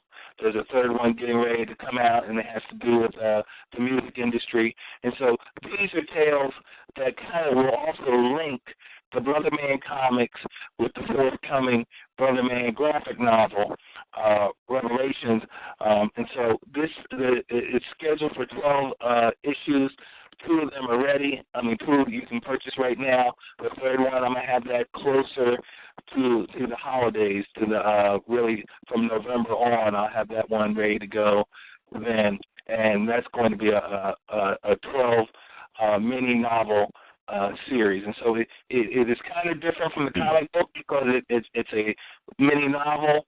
It's a little bit more grittier than the comic book, but that's what we want to do. That's part of the business plan. Keep expanding the product and expanding the universe, but it's still kind of all tied in together in some way. And so what's kind of like the age range for both the original and the spin-off? Are they? I know they're suitable for teens, but how about younger kids? I would say the comic books, they're for anybody who wants to pick it up, because anybody can draw something from it. I think because the Duke Denham is just straight reading. I've found now my youngest, he's 10, and he's read them. And and of course, I have to test him for comprehension. And, he got right with it. He could tell me what happened and who's who. But I would say from like preteen on up, I mean, there's something in there for everybody. I just say it's not like the comic book. It's a little more grittier than the comic book. A lot more action, a lot more, fist to face and foot to jaw. It's that kind of action. Okay, but it's not anything that parents would find objectionable material or anything like that, because you want to make it accessible to the kid audience, right? Right. It's right in line with our other material.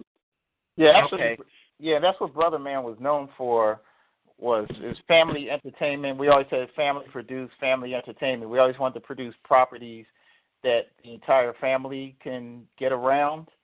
Now, there is a spinoff from the BROTHERMAN universe that's not developed yet. We have been working on it and doing some promotion. It's called Far Out Troopers. And that is actually the children's show. It's the cartoon that children watch in Big City, in BROTHERMAN's world. So it kind of has more of that Cartoon Network style, and it's basically these kids in outer space going on an outer space adventure, and that show is actually more directly geared towards children, but I see it having mass appeal to a wider audience. So that's why I'm saying that there's the Big City universe is very expansive, but every project is it's a lot of time. It's a lot of focus. Well, and they're all derivative of each other. So it's like if you pick up, if you can't find the primary and you pick up a secondary offering from the universe, it's not going to be completely unknowable and new. They have a self-consistency, and the universe does follow its own internal kind of, I don't want to say rules, but its own internal kind of style and plot arcs and story arcs, right? Exactly. Okay. Do you guys have anything on the drawing board? I mean, I know you've got the expansion of that, but do you have any other new things that you want to talk about for the next few minutes that people can look forward to in the next few years? You want to tell them about Monster, Dawud? Yeah, I was going to say the next big thing coming out is from HarperCollins next year. Look for the graphic novel called Monster by Walter Dean Myers. He's actually I don't know if you know about him or not, but he's a well-known, award-winning author who recently passed away. And he passed away actually just as I finished the book. He was able to see the final work, and I was brought on to illustrate the book, and they had Guy come on to do the adaptation. So this is actually me and Guy's first time being published together by a major author. I mean, by a major publisher. So it's already, Monster is already in a New York Times bestseller. If anybody Googles Monster, Walter Dean Myers, the book has been around, I think, since '99, and it's utilized in schools all over the country. So everywhere I go, a lot of people already know the book. So we did the adaptation. It's 153 pages, and it's due out, I think, spring of next year. I don't know if it's spring or fall of next year. But we're pretty proud of the work. Guy did a good job translating the novel into visual writing for me. So he said he read the book. Well, how many times you said you read that? I must have read it about 5-6 times. Wow. Yeah. So I think it's a work that we're pretty proud of, and like I say, right now I'm working on a game project and some other freelance projects, and a lot of our personal work, it's constant. It's like things that we're always constantly working on, and we're always looking for ways to expand and promote, to solidify, to move to the next level. And one thing I mentioned before about drawing from the soul, we actually was trying to get to, is that's also a lecture series now. So I have been brought out to speak at different universities where I talk about the whole concept of drawing from the soul. Basically, a lot of times we create outside in. We're influenced by so many things that are around us, that we tend not to create from our stories because we don't think our stories have value. So we have to mimic anime. We have to mimic what they're doing on Cartoon Network. We have to mimic what they're doing here. All those things are great, but you have greatness within you. And that's what drawing from the soul is pulling from your story. It's pulling your stories and your history and the stories your parents and your family have to share, be it good or bad. It's still a story and an adventure that only you can tell. And so what I do is I share my experiences, and I try to encourage other people to embrace that which they own. They already own. Just put it together and put it out there. You don't have to be like everybody else, you know. And that's what Drawing from the Soul has actually evolved into. And eventually, I want it to be a school of thought and a university. So then, when we do have our production studio, we also have a school where we can raise up children, young adults, and everything. And they'll also have a production studio where they can work because they were raised in the ideology, but they can also go into the world and just do their own thing. So these are all plans that I've had on the table for a long time, and I feel like I'm getting closer to it. There's a lot of things in life that kind of railroad you temporarily from those missions, but I don't quit. I don't give up. That's great. Well, look, guys, we're out of time. I want to thank you both for being here. It's been an absolute delight, and we'll get you back as new things happen in your universe. We want to pass that information along to other people. I'm gonna wrap the show up. We'll hear from Jarvis, and if you guys will hold on until the recording stops, we'll have a quick conversation, and we'll keep going. But I really, from the bottom of my heart, guys, it's been a pleasure. You made my job very, very easy, and it was great talking to you. And for everybody who's listening, Dawud and Guy, I know, Dawud, you're on the site, right? Guy, are you a member? I don't think so. Well, you better get on the ball, otherwise you're not coming back. We're not having you back until you join, okay? I was afraid of hazing. Yeah, well, see, you're lucky you had your brother drag your sorry butt along with you into the interview. Otherwise, Jarvis has some very, very strict rules. But anyway, thank you. I want to thank everybody who tuned in tonight. We had a great gang listening in live. Of course, you can pick this up as a podcast very shortly after the show. I want to thank Jarvis for putting all this together. This is the Genesis Science Fiction Radio Show, and it's one of the cooler services of the BlackScienceFictionSociety.com website. I am privileged to be able to talk to all of these creatives week after week after week. And for those of you who have the link, we've got I think we've got a year and a half's worth of shows that have been podcasted and posted.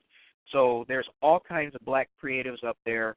They even flipped the tables on me and interviewed me about the work I do. That's not always comfortable being on the other side of the table, but it is what it is. So, guys, thank you very much, and I'm going to let Jarvis take us home. All right. Thank you very much. Hey, thanks, William. As always, I want to thank everyone for supporting what we're trying to accomplish with Black Science Fiction Society, particularly the host, William, guests, all the listeners, and everybody that has touched the show in some way. You all appreciate it. We couldn't do what we do without you, really. And as always, I want to encourage everyone to come on to the site, share what you're doing with everybody on the site. I want you to post your pictures, your graphics, your videos and things of that nature, so we can share it with all 4,000 plus members to make them aware of what you're doing. We want to support all the positive creative work that people of like mind are doing. And just the network. You never know, you might meet your next business associate on the site. I haven't met William in person yet, but